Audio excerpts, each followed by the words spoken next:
So I know your grandma's been dying to get those juicy updates on iOS 18.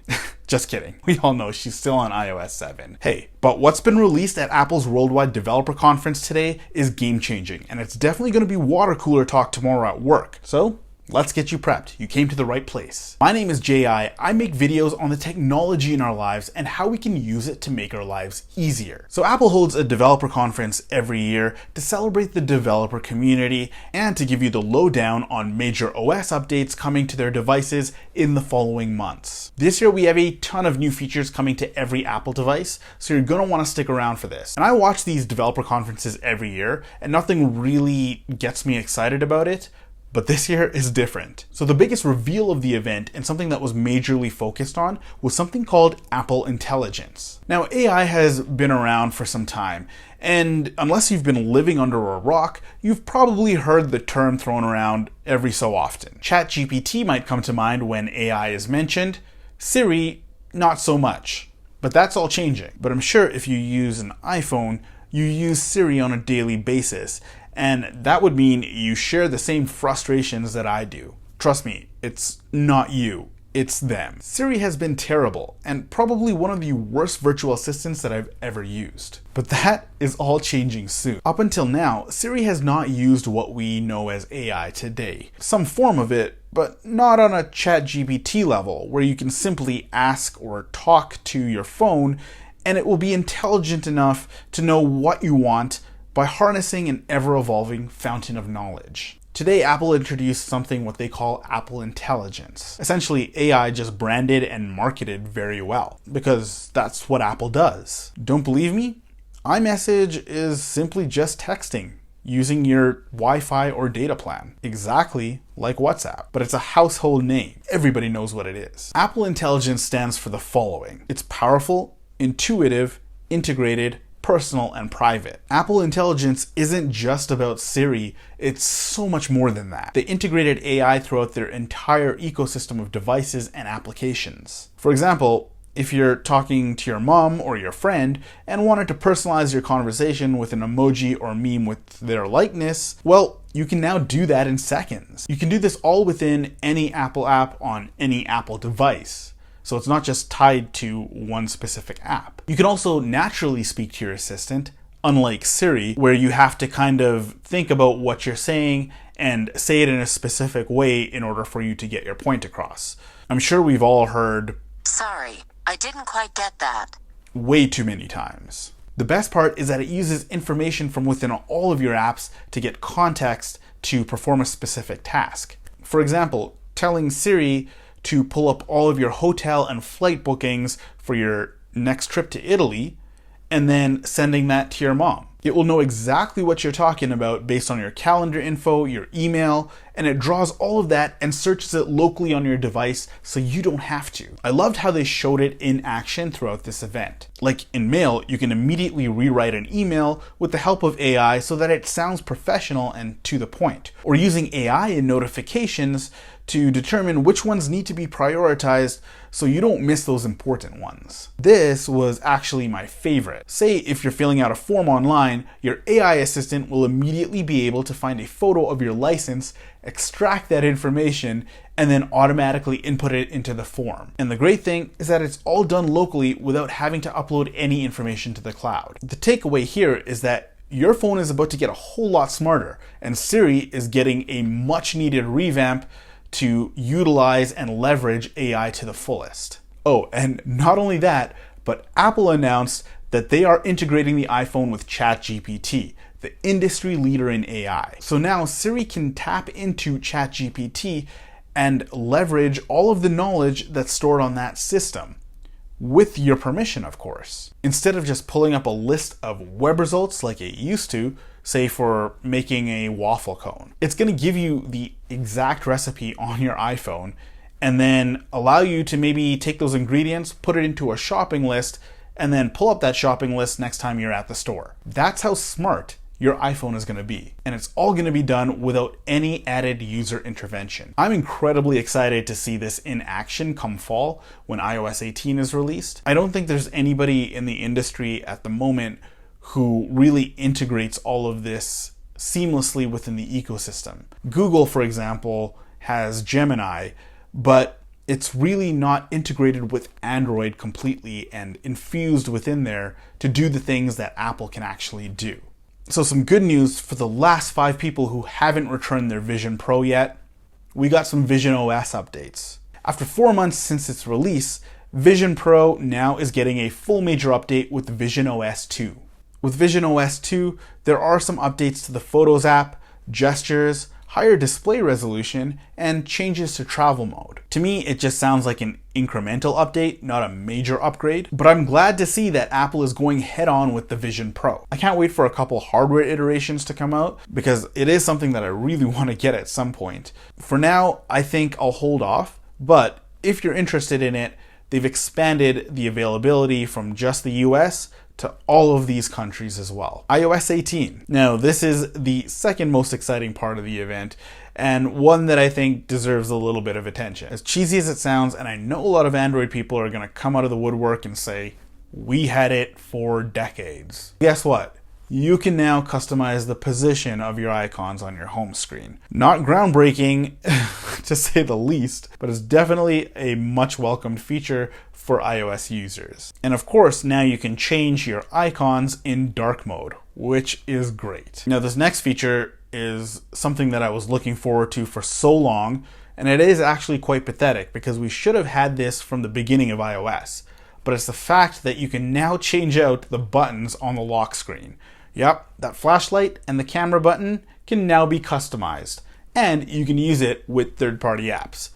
Thank you, Apple, finally. So iMessage is actually getting some much-needed revisions as well. First of all, and one that was not mentioned within the event, is RCS. We now have RCS support for our Android friends.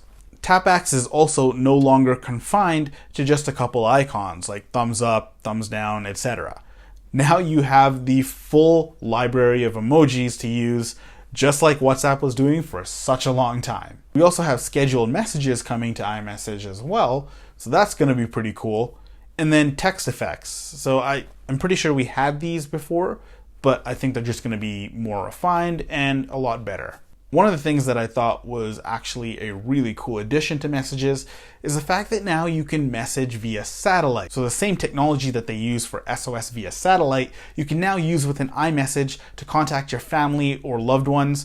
So if you're stuck without a signal, you can now message them. Mail is also getting a huge revamp as well, and here's where AI is also going to be utilized. We have a revamp with Mail that can categorize emails from people you know and time-sensitive messages. You can also categorize based on receipts or any social media updates, sort of what Google does right now with Gmail. You can also categorize messages from businesses and have everything under one umbrella, which I think is really cool. I really wish there was a little bit of a UI update with Mail where you can color code things, but who knows? Apple, if you're listening, put that in iOS 19. Apple Maps is also getting some updates as well, and Wallet introduced something where you can now tap to send cash to friends without having to swap any information. That is pretty awesome, and you also get some UI updates for events and tickets within Apple Wallet. Now, ever since Journal came out for iOS, I've been using that quite often, but it's getting better and better every day, and they're also introducing a new update to Journal that gives you some UI changes and insights to make your journaling experience a lot better. Game mode is now coming to iPhone and lets you use your iPhone as a full-on gaming console. Photos is getting a huge update, and this is probably the biggest photo redesign in a long time, and a much needed one. Apple is going full all in with AI in the Photos app with Apple Intelligence to be able to automatically organize your photos so that you don't have to do that. They're going to be using this Apple Intelligence to allow you to search your photos not just on keywords anymore or tags, but on full sentences, which is going to be amazing. So for example, I can ask it very complicated requests like pulling up all of the photos of my dog when we went to the dog park last year in December, or even pulling up all of the Christmas photos of your family throughout the years. It also uses AI to create some really vibrant and enhanced photo albums so that you can share them immediately with friends and family. That is going to be super exciting. With Apple Audio and Home, they kind of glossed over a couple updates. So for example, with AirPods, you're going to get an update where you can now nod your head or shake your head if you want to answer or decline a call respectively. That's pretty cool. Voice isolation also gets a huge update to make your voice much clearer in noisy environments. One thing they didn't really talk about in the keynote, but I caught at a glance in one of their presentations, was the fact that you can now control robot vacuums within Apple Home. That integration had never existed before, it was only in Google, so I'm really excited to see that. Apple TV is getting some slight updates, which is great. For example, we have something called Insights, which show you some information on what you're watching, like the actors in the soundtrack. Now you might see this within Amazon Prime, they already integrate this, but Insights, I'm hoping, will integrate system-wide. So it uses AI to be able to find everything that you're watching on the screen, regardless if you're in Disney Plus or Netflix, etc. We'll see how that pans out. It will now also support 21:9 format, which is great for projectors and will be a huge addition for anybody who wants to revamp their home theater. WatchOS 11 introduced something called Training Load with Effort Rating. It gives you useful insights into how your exercises are impacting your body over time. To track the intensity of your workouts, they use all sorts of data like your heart rate, pace, elevation, and personal data like your age and weight to give you an effort rating and tell you how hard your body is working. And again, this is mostly using AI to help with this. You can also now customize the summary tab in workouts and also adjust your rings based on the day of the week. So say if you're injured for a couple of days, well, it will take all of that into account. There's a new Vitals app that gives you important health metrics like your heart rate, body temperature, sleep, and more insights into how you can improve your health with valuable data. WatchOS 11 has some other cool features such as integrating AI to automatically find the right photos and best shots for your watch face, live activities which will now show up on your Apple Watch, a new pregnancy tracking feature for women, and a lot more. iPadOS 18 has a lot of features mentioned in iOS like your home screen changes and dark mode, but you can now also customize tabs for apps to help you quickly navigate to your favorite areas. SharePlay also got some major updates for assisting remotely, and this is an underrated feature. I use this all the time when I need to assist my friends or my family, my parents or my grandparents who aren't very tech savvy. The fact that Apple focuses so heavily on this is just a testament to their user base and how they want everybody of all ages to use their devices and how easy it is, for the most part, to do that. Now, a major update that's coming to iPad, brace yourself, we got the Calculator app. It's about time. But here's the thing, they didn't just take the Calculator app from the phone and pop it onto the iPad with an expanded view. No, what they did is introduce something that is incredibly mind-blowing. They added something called Math Notes, which uses AI to solve even the most complex math problems.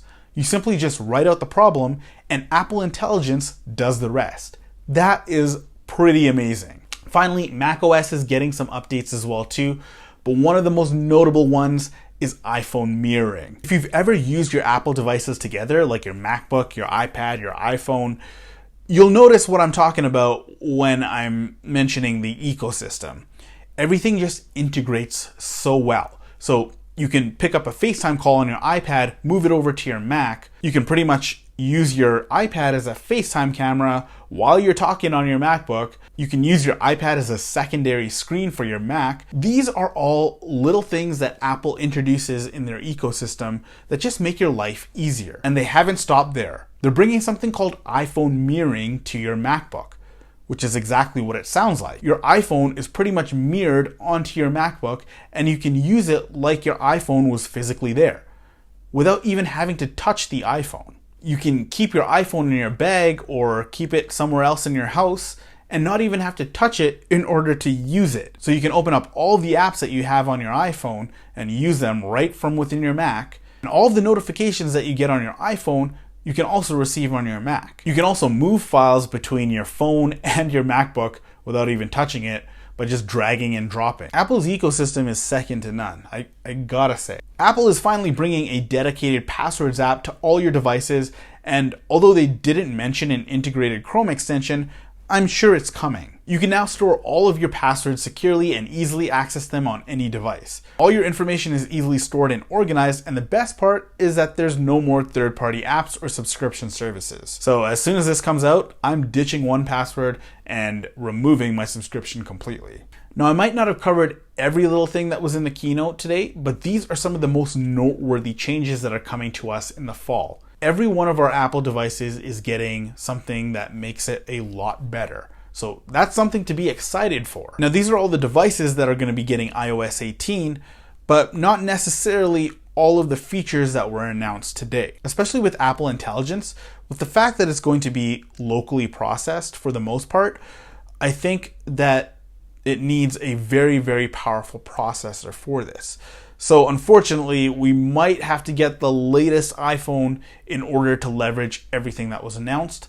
But again, all of these devices are getting iOS 18 and a majority of the things that were mentioned in today's keynote. That's something to be excited for as well. Now, what are you most excited for with the updates that were announced today? Whether that's for iPhone, iPad, Mac, Apple Watch, let me know in the comments down below. Personally, for myself, I'm excited for Siri to change completely because it has been the worst assistant I've ever used. And because I use all Apple devices, it's the only assistant that I can use. So this is gonna be a much needed change. Anyway, I hope you enjoyed this video. My name is J.I. Thank you for watching, and thank you for kicking it with me.